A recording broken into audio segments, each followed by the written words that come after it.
was now handled by 65 Pakistanis. They didn't look like Silicon Valley hipsters, but they were geniuses. Hacking, hackers, cyber security, white hat, black hat, ethical और बहुत सी ऐसी terms internationally use की जाती हैं। लेकिन पाकिस्तान में एक वक्त ऐसा भी आया कि एक दिन में 9 लाख से ज़्यादा हैकिंग के केसेस रजिस्टर किए गए और यहाँ तक कि सिक्योरिटी मिनिस्टर ने पाकिस्तान को हैकर्स का पैराडाइज कह दिया।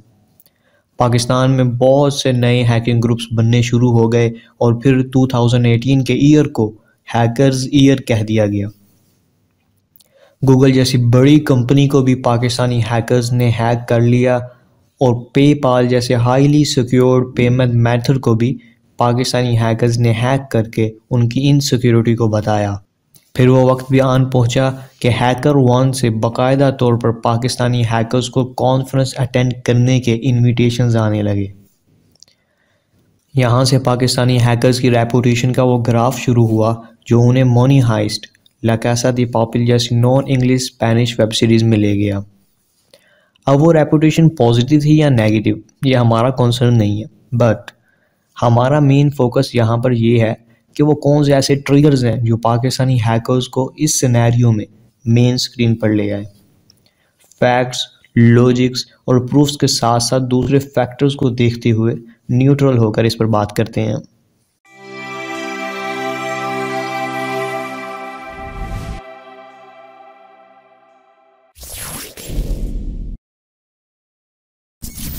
एक्चुअल में पाकिस्तानी हैकर्स की हाई रेपुटेशन का ये ग्राफ पाकिस्तान में ही छोटे छोटे इंसिडेंट से शुरू हुआ।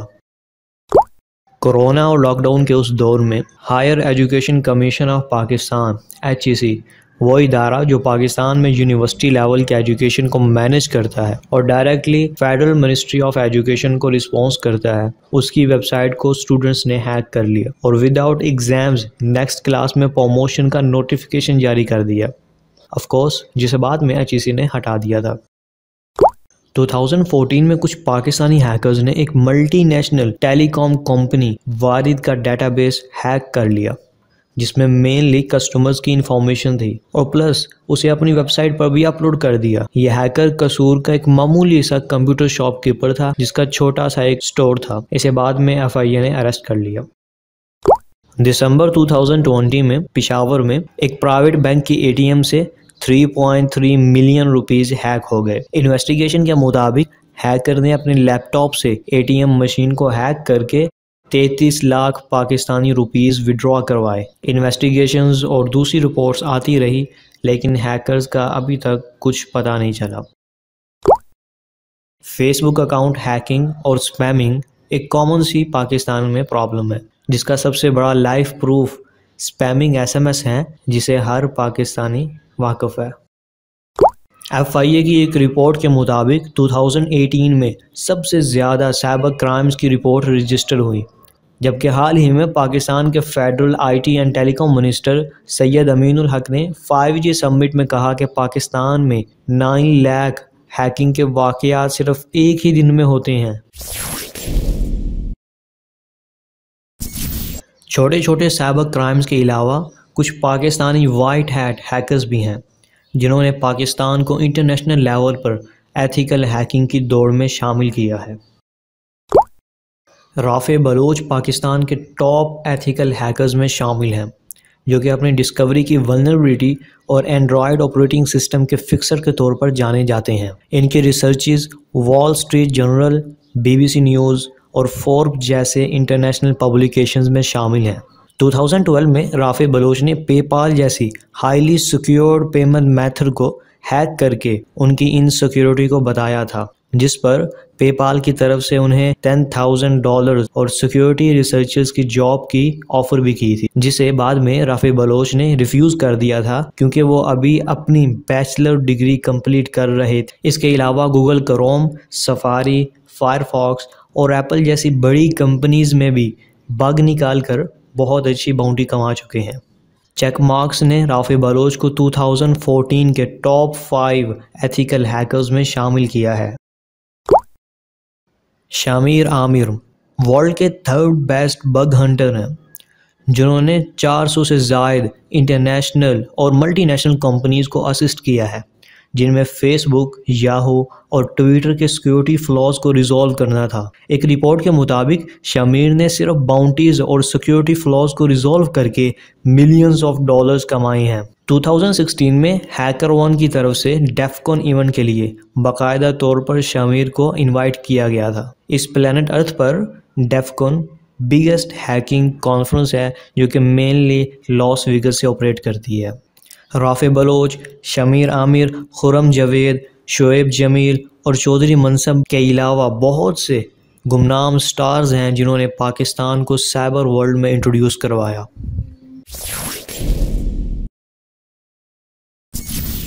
पाकिस्तान के लोग क्रिएटिव लोग हैं और उनके माइंड, आइडियाज़ और क्रिएटिविटी का मरकज़ हैं। रिकॉर्ड के लिए बता दूं कि पाकिस्तान अपॉर्चुनिटी और क्रिएटिविटी के इंडेक्स में आता है और उसकी एक झलक दुबई एक्सपो सेंटर 2020 में देखी जा सकती है। तो हैकिंग के इन इंसिडेंट्स के दरमियान क्रिएटिविटी से भरपूर माइंड्स में से एक माइंड ने कंप्यूटर डिवाइसेस की दुनिया को बदल कर रख दी। दुनिया में पहली बार पहला कंप्यूटर वायरस मुतारिफ हो गया जिसको इस क्रिएटिव पाकिस्तान के क्रिएटिव माइंड ने बनाया, जो कि एक आम से कंप्यूटर स्टोर पर काम करता था। ये थे अमजद फरूक अलवी और उनके भाई, और ये ज़माना था 1986 का। टाइम मैगजीन को दिए गए इंटरव्यू में उन्होंने बताया कि ये वायरस उन्होंने अपने नए बनाए हुए सॉफ्टवेयर को इलीगल तौर पर कॉपी होने से बचाने के लिए बनाया है। पाकिस्तान के क्रिएटिव माइंड्स की तख्लीक शुदा वायरस का साइबर वर्ल्ड में नाम ब्रेन रख दिया गया। फिर एक वक्त वो भी आया कि ये वायरस पाकिस्तान के हर एक कंप्यूटर में फैल गया और आहिस्ता आहिस्ता पाकिस्तान से बाहर वर्ल्ड में फैलना शुरू हो गया। अमजद फरूक अलवी अपने इंटरव्यू में बताते हैं कि उन्हें अमेरिका, यूके और दूसरे मुल्कों से लार्ज स्केल पर फोन कॉल्स आने लगी कि उनका सिस्टम इस वायरस से इन्फेक्ट हो चुका है और वो इस बारे में परेशान है और कोई सोल्यूशन चाहते हैं। 2011 में ब्रेन के रिलीज के 25 साल के बाद F-Secure कॉर्पोरेशन के मिकी एच ट्रैवल करके पाकिस्तान आए ताकि अमजद का इंटरव्यू ले सकें और उनकी स्ट्रगल पर और स्टोरी पर एक डॉक्यूमेंट्री बना सकें। बढ़ते हुए साइबर इंसिडेंट्स में हैकर्स ने भी खुद को इम्प्रूव किया और इंडिविजुअल लेवल से हैकिंग ऑर्गेनाइजेशंस और ग्रुप बनने शुरू हो गए, जिनमें ज़ॉम्बी केएस से मुस्लिम लिबरेशन आर्मी और बहुत से ग्रुप शामिल हैं। 2012 में पाकिस्तानी हैकर्स ने इजराइल को टारगेट किया और इजरायली डोमेन की माइक्रोसॉफ्ट लिंक हर वेबसाइट हैक कर ली, जिसमें बड़ी बड़ी कंपनीज जैसे कि Microsoft store, Philip, Bing, Amazon, unbox, Windows live, Skype, BBC और CNN न्यूज समेत कई मल्टीनेशनल कंपनीज की वेबसाइट शामिल थी। हैक्ड वेबसाइट पर इस तरह का एक मैसेज शो हुआ जिसमें हैकर्स ने पैलेस्टीनियन के हक में अपना प्रोटेस्ट रिकॉर्ड करवाया और मैसेज से ये साफ पता चल रहा है कि ये हैकर्स पाकिस्तान से ताल्लुक रखते हैं। 2016 में कुछ पाकिस्तानी हैकर्स ने गूगल का बांग्लादेशी डोमेन हैक कर लिया। बांग्लादेश में इंटरनेट यूजर्स के लिए ये काफी अजीब बात थी कि गूगल जैसी हाईली सिक्योर्ड सर्वर को भी हैक किया जा सकता है। google.com लिखने पर यूजर इस हैक्ड मॉडिफाइड गूगल पर आ जाता था, जिस पर ट्विटर पर भी काफी ट्रेंड चले। और कमाल की बात यह है कि हैकर ने अपना फेसबुक पेज भी साथ में लिंक कर दिया था। 2013 में इसी तरह का इंसिडेंट गूगल के मलेशिया डोमेन के साथ भी पेश आया, जिसको भी पाकिस्तानी हैकर्स ने ही हैक किया था।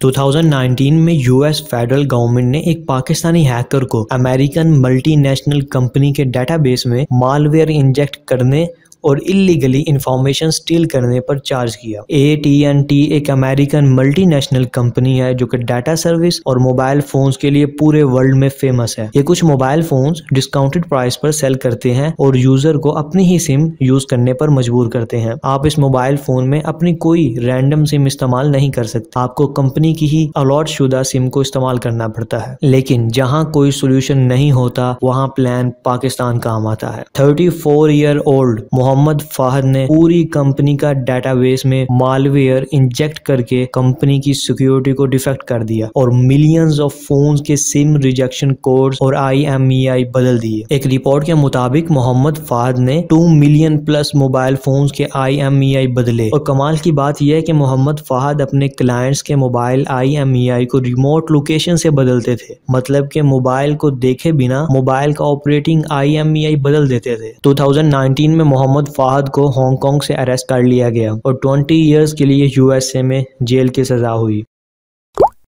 और हाल ही में 2021 में यूएस ने रशियन साइबर सिक्योरिटी कंपनीज के साथ साथ एक पाकिस्तानी पर्सन पर भी सैंक्शंस इंपोज कर दी। रजा मानी एक पाकिस्तानी साइबर एक्सपर्ट हैं जिन्होंने थाउजेंड्स ऑफ रशियंस को यूएस की फेक आईडीज बना कर दी, जिसमें यूएस की सिक्योरिटी और अथॉरिटी खुद भी डिफरेंस न कर पाई। एक रिपोर्ट के मुताबिक रजा ने doctorate, driving licence, passport, utility bills और बहुत से ऐसे डॉक्यूमेंट्स प्रिपेयर करके दिए जो सिक्योरिटी वेरिफिकेशन और पेमेंट गेटवे में international agents specially Russians use करते आए हैं। न्यू जर्सी में यूएस ट्रेजरी ने अपनी एक स्टेटमेंट में इस पाकिस्तानी साइबर एक्सपर्ट को डिजिटल फेक आईडी मिल का नाम दे दिया। प्रोसिक्यूशन में पूछा गया कि ये सब कुछ आपने कैसे कर लिया, जिस पर एक सिंपल सा जवाब आया जिसने सबको हैरान कर दिया। फोटोशॉप।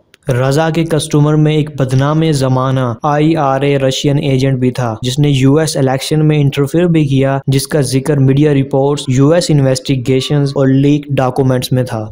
यह था हमारा हाईली डीप्ड रिसर्च्ड कंटेंट। अगर आपको लगता है कि हमारी वीडियो न्यूट्रल है, फैक्ट्स, लॉजिक्स और प्रूफ पर बेस करती है, तो हम आपका बिलीव डिजर्व करते हैं। तो अगर आप हम पे बिलीव करते हैं तो अभी हमारे चैनल को सब्सक्राइब कर लें ताकि आप फ्यूचर में आने वाले highly amazed deep researched content से फायदा उठा सकें। और हम आपसे वादा करते हैं कि हम आपको सरप्राइजेस देते रहेंगे।